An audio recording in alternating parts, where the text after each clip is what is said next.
আসসালামু আলাইকুম। আজ বুধবার 29 জানুয়ারি 2025। দর্পণ টিভি ইউকে লন্ডন স্টুডিও থেকে সবাইকে স্বাগত। একদিকে পুতুলের সূচনা ফাউন্ডেশনের অস্তিত্ব খুঁজে পায়নি দুদক, অন্যদিকে 100 কোটি টাকার মানহানির মামলা করলেন বিদিশা। সাবেক প্রধানমন্ত্রী শেখ হাসিনার মেয়ে সাইমা ওয়াজেদ পুতুলের সূচনা ফাউন্ডেশনের অফিসের ঠিকানায় অভিযান চালিয়ে প্রতিষ্ঠানটির অস্তিত্ব খুঁজে পায়নি দুর্নীতি দমন কমিশন। পরে সূচনা ফাউন্ডেশনের কর মওকুফ সহ বিভিন্ন আর্থিক অনিয়মের নথি সংগ্রহ করতে দুদক জাতীয় রাজস্ব বোর্ডে অভিযান পরিচালনা করে। আজ সকালে জাতীয় রাজস্ব বোর্ড ও সমাজসেবা অধিদপ্তরের দেওয়া সূচনা ফাউন্ডেশনের ধানমন্ডির অফিসের ঠিকানায় অভিযান চালায় দুদকের এনফোর্সমেন্ট টিম। দুদকের পরিচালক আক্তারুল ইসলাম এ তথ্য জানিয়েছেন। আক্তারুল ইসলাম বলেন, সাইমা ওয়াজেদ পুতুল বিভিন্ন প্রতিষ্ঠানে সূচনা ফাউন্ডেশনে কাগজে কলমে যে ঠিকানা ব্যবহার করেছেন সেখানে অভিযান পরিচালনা করে তার অস্তিত্ব খুঁজে পাওয়া যায়নি।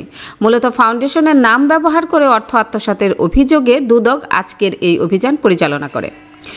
সূচনা ফাউন্ডেশন নামীয় প্রতিষ্ঠান খুলে বিভিন্ন সামাজিক ও ব্যবসায়িক প্রতিষ্ঠান থেকে জোরপূর্বক উপঢৌকন আদায় ও স্বাস্থ্য ও পরিবার কল্যাণ মন্ত্রণালয়ের স্বাস্থ্য বিভাগের আওতায় অটিস্টিক সেল ব্যবহার করে ভুয়া প্রকল্পে রাষ্ট্রের বিপুল অর্থ আত্মসাতের অভিযোগে অনুসন্ধান শুরু করে দুদক। সংস্থাটি বলছে, এনবিআর এর উপর অবৈধ প্রভাব খাটিয়ে ফাউন্ডেশনকে করমুক্ত করা ও মানুষকে জোরপূর্বক চাঁদা দিতে বাধ্য করেন পুতুল। এছাড়া সাইমা ওয়াজেদ পুতুলকে বিশ্ব স্বাস্থ্য সংস্থার আঞ্চলিক পরিচালক পদ থেকে অপসারণে স্বাস্থ্য ও পররাষ্ট্র মন্ত্রণালয়ে চিঠি দিয়েছে দুদক। মূলত যোগ্যতা না থাকা সত্ত্বেও মায়ের ক্ষমতা অপব্যবহার করে উক্ত পদে পুতুলকে নিয়োগ দেওয়া হয় বলে মনে করে সংস্থাটি। এর আগে গত 12 জানুয়ারি পূর্বাচল নতুন শহর প্রকল্পে সাইমা ওয়াজেদ পুতুলের নামে 10 কাঠার সরকারি প্লট বেআইনিভাবে বরাদ্দের অভিযোগে পুতুল, তার মা, সাবেক প্রধানমন্ত্রী শেখ হাসিনার সহ 16 জনের নামে মামলা করেছে দুদক। এদিকে 100 কোটি টাকার মানহানি মামলা করেছেন সাবেক রাষ্ট্রপতি এইচ.এম. এরশাদের সাবেক স্ত্রী বিদিশা সিদ্দিক।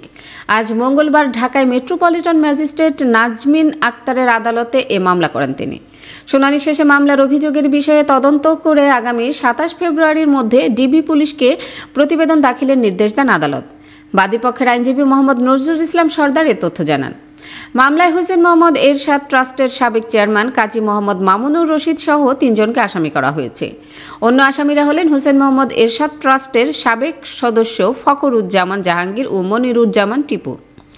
মামলার অভিযোগে বলা হয়, আসামিরা গত 22 জানুয়ারি সকাল 11টায় সংবাদ সম্মেলন করে বিদিশা সিদ্দিক এবং তার পুত্র সন্তান শাহাতা জারাব এরিক এরশাদের বিরুদ্ধে মানহানি, আপত্তিকর, বিভ্রান্তিকর, অপমানজনক মিথ্যা বক্তব্য দেন। এর আগে 21 জানুয়ারি স্বরাষ্ট্র মন্ত্রণালয়ে হোসেন মোহাম্মদ এরশাদ ট্রাস্ট বিষয়ক অনিয়ম নিরসনে প্রশাসনিক হস্তক্ষেপের জন্য দরখাস্ত করেন এরিক এরশাদ। এতে আসামিরা তাকে সামাজিকভাবে হেয় প্রতিপন্ন করার জন্য সংবাদ সম্মেলনের আয়োজন করে।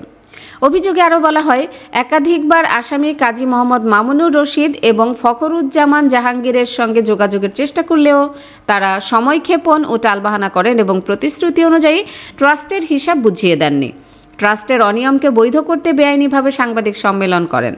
কাজী মোহাম্মদ মামুনুর রশিদ দীর্ঘদিন যাবৎ হোসেন মোহাম্মদ এরশাদ ট্রাস্টের অর্থ ইচ্ছামতো নিয়ম বহির্ভূতভাবে খরচ করে আসছেন।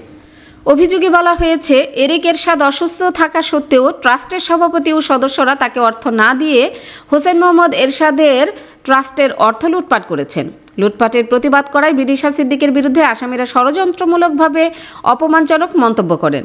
এতে তাকে কলঙ্কিত ও কালিমা লেপন করা হয়েছে। বিদিশা ও তার ছেলে এরিক এরশাদ জাতীয়, আন্তর্জাতিক, সামাজিক ও মানসিকভাবে মারাত্মক অপমানিত এবং ক্ষতিগ্রস্ত হয়েছেন, যার ক্ষতির পরিমাণ 100 কোটি টাকা। বিদিশার সুনাম সুখ্যাতি বিনষ্ট করার উদ্দেশ্যে সংবাদ সম্মেলন করে তার ব্যক্তিগত সুনাম বিনষ্ট করে তিনি মানসিক, আর্থিক, সামাজিকভাবে হেয় প্রতিপন্ন ও সম্মানহানির শিকার হয়েছেন। জমি নিয়ে হয়রানি আর নয়। পূর্বাচল প্রবাসী পল্লী লেআউট প্ল্যানের মধ্যে দিচ্ছে আপনার পছন্দের জমি মূল্য পরিশোধের সাথে সাথে রেজিস্ট্রেশনের সুবিধা। প্রবাসী পল্লী গ্রুপ, প্রবাসী ও স্বদেশীদের জন্য। কি আপা, দেখে চলতে পারেন না? সরি আপু, আগামীকাল আমার ওমরার ফ্লাইট। আমার জন্য আবায়া কিনতে হবে, হাজবেন্ডের জন্য টোপ এবং মেহমের কাপড় কিনতে হবে, যার জন্য খুবই প্যারায় আছি।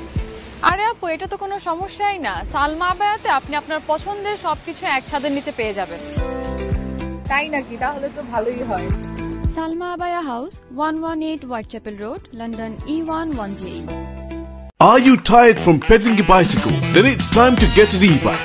Get an e-bike from JMG Bike and get 6 months free services. JMG Bike. We sell and repair. We also sell bike accessories. Visit our showroom today. Remember, for e-bike, JMG Bike. 24 ঘন্টা সপ্তাহে 7 দিন, আকর্ষণীয় exchange রেটে সমগ্র যুক্তরাজ্য থেকে বাংলাদেশে টাকা পাঠান। আইএফআইসি মানি ট্রান্সফার ইউকে লিমিটেডের মাধ্যমে যখনই পাঠাবেন তখনই জমা হবে আইএফআইসি কিংবা দেশের যে কোনো ব্যাংক অ্যাকাউন্ট এবং বিকাশ ও নগদ ওয়ালেটে।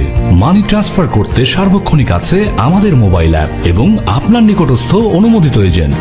বিস্তারিত জানতে কল করুন 020-7247-9670 নম্বরে। আমাদের ঠিকানা 18 Brick Lane, London E1 6RF, UK। IFIC money transfer UK limited, IFIC ব্যাংকের নিজস্ব প্রতিষ্ঠান। সুপ্রিয় দর্শক, এতক্ষণ আমাদের সঙ্গে থাকার জন্য ধন্যবাদ। আশা করছি দর্পণ টিভি ইউকে ফেসবুক পেজটি লাইক, কমেন্ট ও ফলো করে আমাদের সাথেই থাকবেন। আল্লাহ হাফেজ।